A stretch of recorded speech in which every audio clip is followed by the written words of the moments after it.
Well, we did a whole episode about this. When you run through the list. Yeah. Well, I mean, the big one I think that often comes up a lot is BPA. People are very concerned about the bisphenol A. Bisphenol A. Joe Schwartz has talked about this a lot. It's commonly talked about as if it's carcinogenic, and it's present in a lot of different plastic material. There was a big article in Time magazine, I think, very recently about this almost histrionic article about how this woman doesn't take receipts for things because it has bisphenol A in it. I believe the woman was Gwyneth Paltrow. Yeah, perhaps so. But it was very bizarre. And the truth is that there's actually no evidence that it's dangerous. When you speak to, chemists and the official Chemistry Society of London, I'm forgetting their actual name now, but they reviewed this and they found that there's no harm to it. And the Canadian government took it out of plastic, so you don't have to worry about it because it's not in our plastics that are sold in Canada anymore. Just because there was such a panic and uproar about it that they said, we're just going to appease the populace. I mean, it wasn't necessary for it to be there. It was just a common byproduct of the manufacturing process. You want to talk about red meat?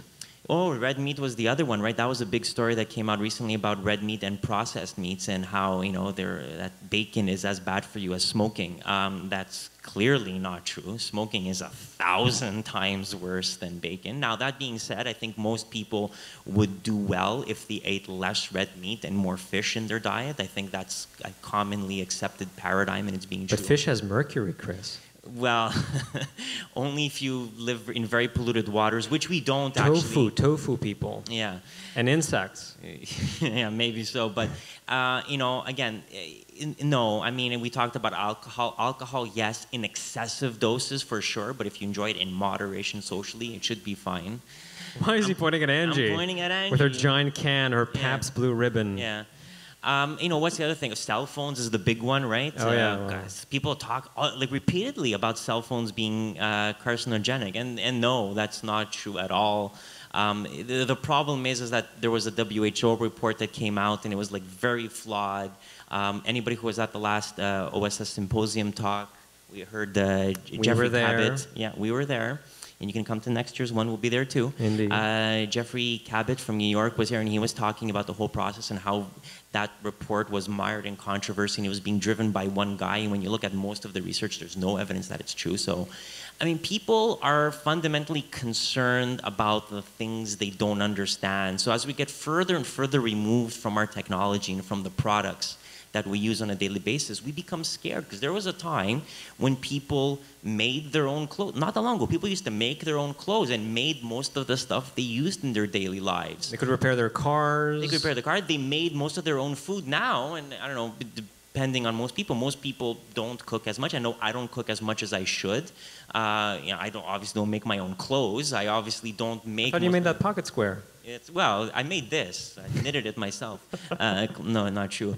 But as we get, most people don't understand how their cell phones work, right? It's a black box concept, right? Yeah. Everything is a black box now, so it's scary. So if you don't understand how something works, it's easy for somebody to scare you. But most of the things that people are scared of, are not very dangerous. The most dangerous thing out there in terms of carcinogenicity is cigarette smoke, and we still have about 20% of the population that smokes. So we need to get that down to zero. The other one that most people don't appreciate is the sun. The sun is the biggest source of carcinogenic rays there is, and we need to get people conscious of the fact that they should be wearing sunscreen to because skin cancer, although obviously not as common as lung cancer, is still a preventable disease. And wearing long sleeves and a hat, nobody wants to do that. You want the tan, but but at least the good thing is that we've outlawed tanning beds in Quebec at least, and in most jurisdictions that's coming around now. So we're making small incremental gains, but we sort of focus on these little things and we forget the big things like the sun. The sun is a big carcinogenic source, and we don't talk about it because it's we understand what the sun is. We're not scared of it. We should block it out permanently. We should destroy the sun. We should destroy the sun, people. Let's do. We can do it. We've got the technology. Yeah. Let's do it. Yeah. I saw it was Sunshine? The movie, the sun is about to die. They have to reignite it. Just let it die. Yeah.